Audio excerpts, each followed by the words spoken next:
बात नीट परीक्षा मामले की करेंगे, जिस पर आज सुप्रीम कोर्ट में फिर से सुनवाई शुरू हो गई है। आज जब सुनवाई शुरू हुई तो इसके दौरान मुख्य न्यायाधीश ने 100 टॉपर की सूची पढ़ते हुए कहा कि इससे पता चलता है कि ये मिली भगत के तार देश भर में फैले थे, 12 राज्यों और एक केंद्र शासित प्रदेश में। हालांकि सुप्रीम कोर्ट में एनटीए ने कहा कि देश भर के टॉप 100 छात्रों का एनालिसिस हुआ है, टॉपर्स अलग अलग सेंटर्स के हैं। इस पर याचिकाकर्ता ने कहा कि पाइथन सॉफ्टवेयर पेपर लीक की गड़बड़ी नहीं पकड़ सकता है। याचिकाकर्ताओं के मुताबिक आईआईटी ने एनालिसिस के लिए बेसिक नंबर 23 लाख रखा, जबकि सांख्यिकी तौर पर इसे 1,08,000 रखना चाहिए था। आंकड़ा जानबूझकर बढ़ाया गया क्योंकि इतने बड़े आंकड़े में गलती नहीं पकड़ी जा सकती। सुनवाई में हरियाणा के बहादुरगढ़ में एक हरदयाल स्कूल का नाम भी सामने आया है। याचिकाकर्ता के वकील ने कहा कि देश के सभी परीक्षा केंद्रों पर एसबीआई से प्रश्न पत्र दिए गए, जबकि बहादुरगढ़ में अकेला वो केंद्र था जहां कैनरा बैंक से प्रश्न पत्र लिए गए। संजय शर्मा मेरे सहयोगी जुड़ गए हैं तमाम जानकारी के साथ।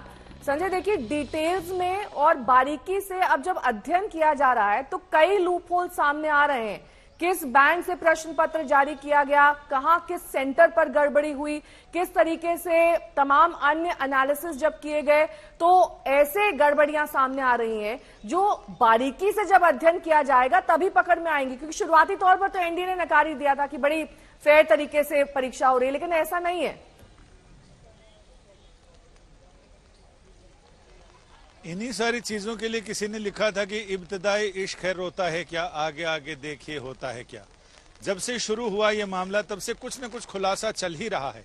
और आज एक नया किस्सा आया बहादुरगढ़ के उस स्कूल का, जिसमें यह कहा गया कि सब जगह तो एसबीआई के प्रश्न पत्र से एग्जाम हुए, यहाँ कैनरा बैंक से हुए। सीसीटीवी कैमरे की फुटेज दी गई और ये कहा गया कि इसमें कुछ लोग अंदर जा रहे हैं और प्रश्न पत्र लेकर आ रहे हैं।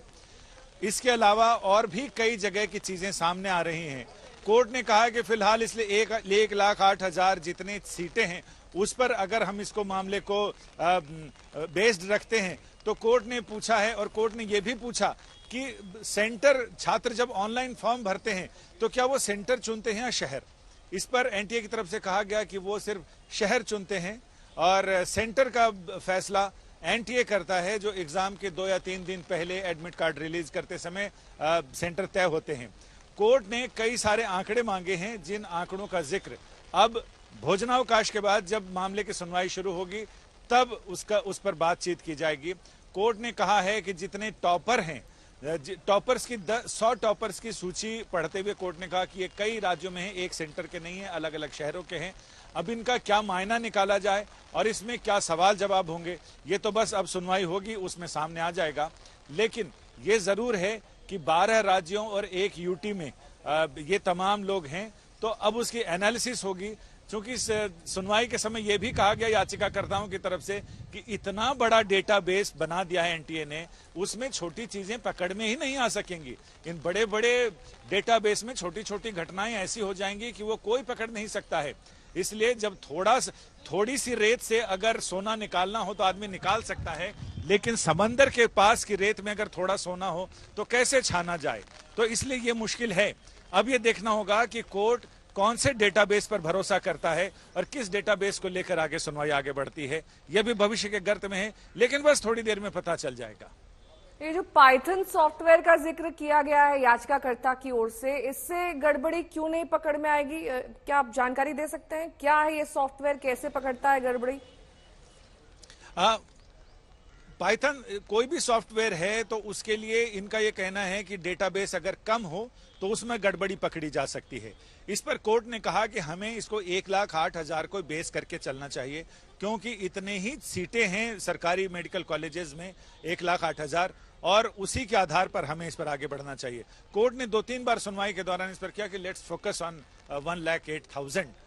तो अब ये देखना होगा कि इसमें और क्या क्या गड़बड़ी की चीजें बताते हैं। 25 लाख में 1,08,000 ये सैंपल बहुत छोटा नहीं है संजय। 25 लाख छात्रों ने एग्जाम दिया, उसमें 1,08,000 को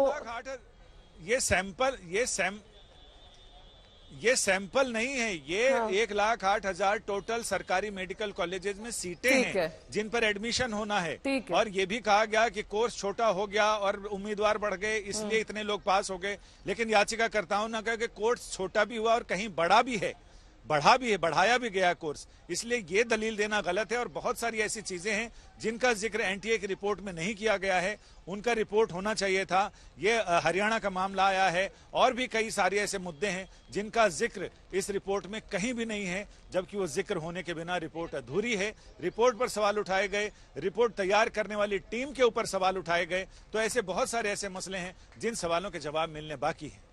ठीक है, बहुत बहुत शुक्रिया तमाम जानकारी के लिए आपका।